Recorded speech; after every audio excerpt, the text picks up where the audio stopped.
selamat sore Kak Aktar. Selamat sore Kak. Saya mau ucapkan terima kasih karena menyempatkan waktunya untuk melakukan sesi wawancara bersama saya sore ini. Nah, mungkin boleh Kak Aktar perkenalkan diri terlebih dahulu. Oke, perkenalkan nama saya Ahtar. Saya sekarang kesibukannya sebagai mahasiswa atau saya sebagai pelajar. Sekarang saya tinggalnya di Bandung. Oke, Gitu Kak. mungkin kita langsung ke pertanyaannya saja ya Kak. Untuk Boleh. pertanyaan pertama, apa saja sumber informasi yang Kak Aktar gunakan sebelum memutuskan destinasi wisata? Apakah melalui luring atau online? Mungkin boleh diceritakan.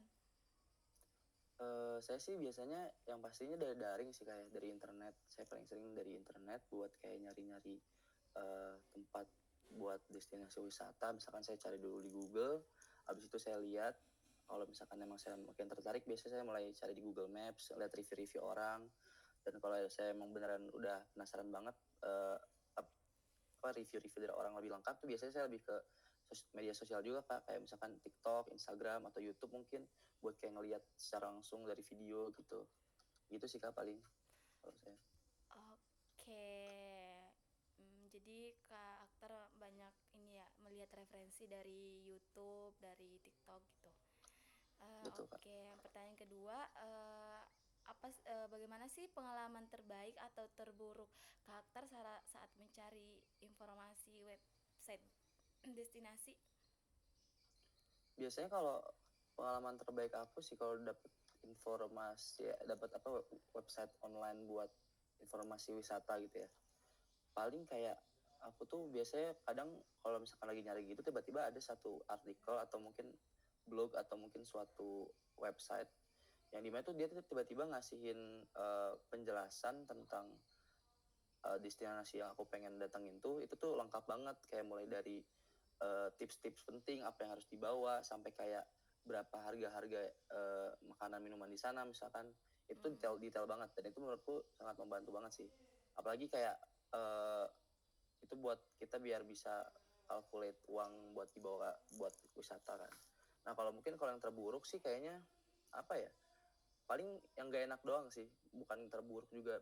Misalnya kayak Hmm, info yang aku temuin tuh gak lengkap, yang kayak terus tiket masuknya mungkin penjelasan untuk tiket masuknya nggak jelas, atau mungkin sampai pas pas sampai di lokasi tuh kayak nggak sesuai sama apa yang ada di websitenya Kak. Jadi kayak itulah, bahkan kalau yang paling parah kayaknya pernah waktu itu iseng gitu, eh, pas di website itu dia bilang katanya buka keterangannya, ternyata pas dari tempat tuh malah tutup Kak. hmm, Paling itu sih.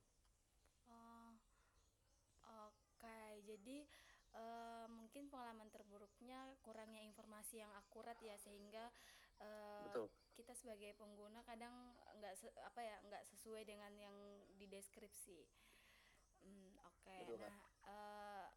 saya mau tahu dong tantangan yang dihadapi Kak Aktar, tantangan terbesar yang saat mencari informasi tentang destinasi.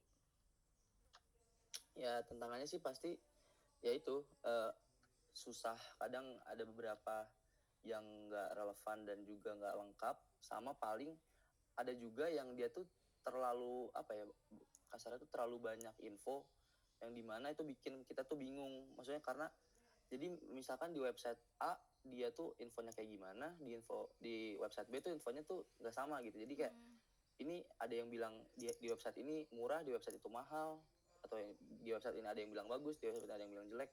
Memang kan itu selera masing-masing ya, cuman maksudnya kayak karena infonya terlalu banyak dan dia tuh nggak ada yang satu yang pasti, jadi mungkin itu menjadi kendala utama sih Kak, yang kayak tantangan terbesar itu. Jadi kayak nggak ada nih satu website yang benar-benar akurat ngasih kalau ini tuh yang paling update dan paling benar gitu Kak. hmm, hmm, hmm. Oke. Apakah Kak Aktar sendiri pernah menggunakan website sejenis sebelumnya? Apakah Kak Aktar pernah menggunakan atau mungkin sering menggunakan web pencari destinasi wisata? Kalau aplikasi itu sih paling waktu itu aku pernah pakai Traveloka sih Kak. Hmm, Cuma memang waktu itu aku tuh Traveloka tuh bukan untuk aku pakai untuk aku misalkan beli tiket atau beli buat destinasi wisatanya, cuman mungkin lebih kayak ngelihat apa ya, itu aku mencari informasi lebih dalam lagi karena kan ini aplikasi terkhusus untuk destinasi wisata ya. Jadi kayak waktu itu aku pakai Traveloka sih Kak buat cari-cari informasinya. Oke. Mungkin pertanyaan terakhir, menurut Kak Aktar, mengapa penting memiliki platform yang menyediakan informasi wisata yang akurat dan mudah diakses? Kenapa penting? Karena menurutku sih kalau aplikasi destinasi wisata ini, info untuk destinasi wisata, karena kalau misalkan sebuah website itu tidak menyajikan informasi yang jelas dan juga akurat, itu tuh bisa bikin si penggunanya yang ingin berwisata tuh bakal plan-plan yang sudah direncanakannya tuh bakal nggak sesuai atau bakal berantakan.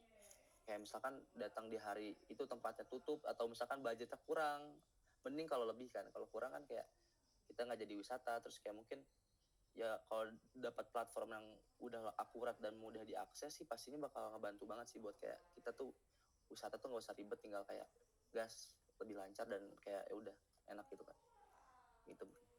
Oke Kak Aktar, itu adalah menjadi pertanyaan terakhir buat sesi wawancara kita kali ini. Saya pribadi sendiri mengucapkan terima kasih banyak karena telah menyempatkan waktunya. Makasih. Terima kasih dan semoga kita bertemu ke depannya Kak. Baik, terima kasih Kak. Terima kasih.